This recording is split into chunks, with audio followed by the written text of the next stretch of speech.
Hi guys! Welcome to another video. And today guys, ang topic natin is how to look 30s in your 40s, okay? So, ayun. This is my own sharing, okay? Kasi from time to time, whenever I do the live streaming, may mga bisita ako, mga foreigner, lagi nilang tinatanong ang edad ko. Tapos, they will not believe in me that I'm already in my 40s, okay? And they will tell me that you're just in your 30s, or liar daw ako, ganun. I don't know why, if they are trying to, okay?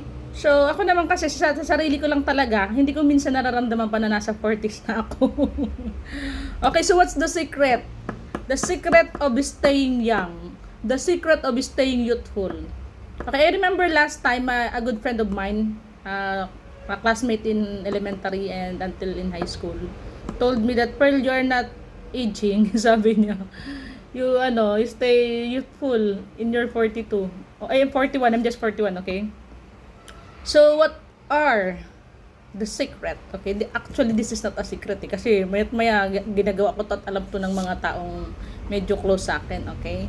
So, number one guys is always pray to God, okay? Lagi tayong magdasal sa Panginoon to cast away our worries, fears in life.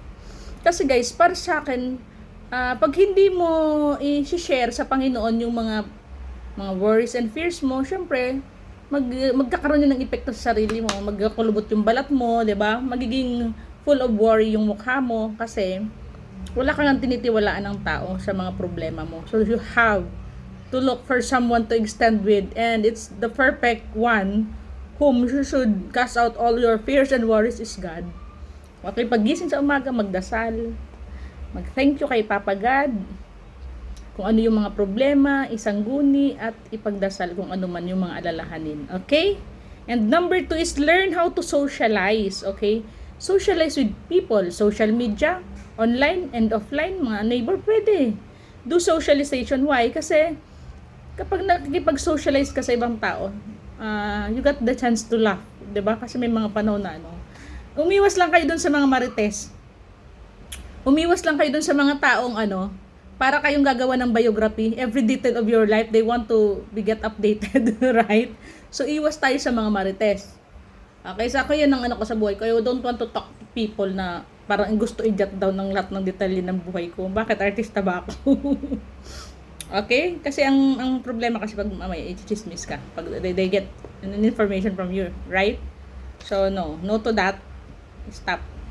Keep away from people na makaka-stress lang sa atin. Okay? Kasama din sa socialization na sinasabi ko. Lumayo kayo dun sa mga tao na mga toxic. Okay? And number 3, exercise early morning. Okay? There's a saying, early bird catches early worm. Okay? Early people who do the exercise, you get the vitamin D that can help you, okay, to become healthy. It's a free vitamin D when you do the exercise from 6 a.m. in the morning up to 8, okay? Tapos lalo ka nag-exercise ka doon sa mga sa mga lugar na maraming puno na i-inhale mo yung oxygen, nakakatulong yun sa atin para maging youthful looking, okay? Nakaka-refresh din ang mind. And another thing is, at kahit even inside the house guys, you can do the exercise. You just need to purchase the yoga mat. Okay, then I will drop the link of the yoga mat para pwede nyo magamit pag gusto nyo mag-exercise, okay? The fitness outfit as well. You do the exercise. And the other thing is this. Do business or find the work to generate income. Okay? Kung pwede, may chance ka magtrabaho outside the house, magtrabaho ka. Kasi iba din yung dala sa tao kapag mayroon tayong income. Kung sa loob ng bahay, gusto mo mag-stay, you can do things for you to generate income. Depende yan sa'yo kung saan ka komportable na kumita. Okay? Hindi naman lahat ng tao sa labas lang ng bahay kumikita, 'di ba? Sa loob ng bahay pwede. Kaming mga online seller, kaming mga content creator, okay?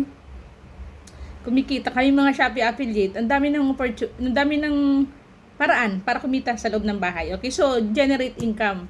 Kasi kahit papaano pag may cash flow, hindi ka masyado namang problema sa pera. Kasi money come and go. At least, 'di ba? There's a cash flow, there's an in, there's an out.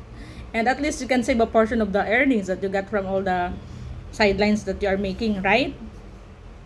And last but not the least is always be positive in life, okay? And always ready to conquer your fear. Do not stay in your comfort zone. Kung may chance na mag-grow ka pa, may mga bagay ka na dapat gawin para mag-succeed ka, mag-grow ka, try, okay? Huwag kang matakot. Huwag kang matakot. Kasi ako iniisip ko guys, kung natakot ako noon, sana hindi ako naging online seller, hindi ako naging content creator, di ba? Kasi una talaga tatamaan ka ng takot eh. Pero yun nga, kahit sabi ko nga sa inyo, always pray to God. Lagi niyong sabihin sa sarili niyo, there's one God who will back me up. Okay? Through thick and thin. Kapit lang tayo lagi kay Lord para maging positibo tayo sa buhay. At lagi tayong maging maganda. Kasi si Lord, sabi 'di ba, God made all things beautiful, 'di ba? Beautiful tayo. Right? So always be beautiful and always be positive. So kung may mga problema man na dumarating, magdasal natin sa Lord. Huwag na tayong mag-rest sa problema. We will rest on the solution. Okay? So, thanks for watching.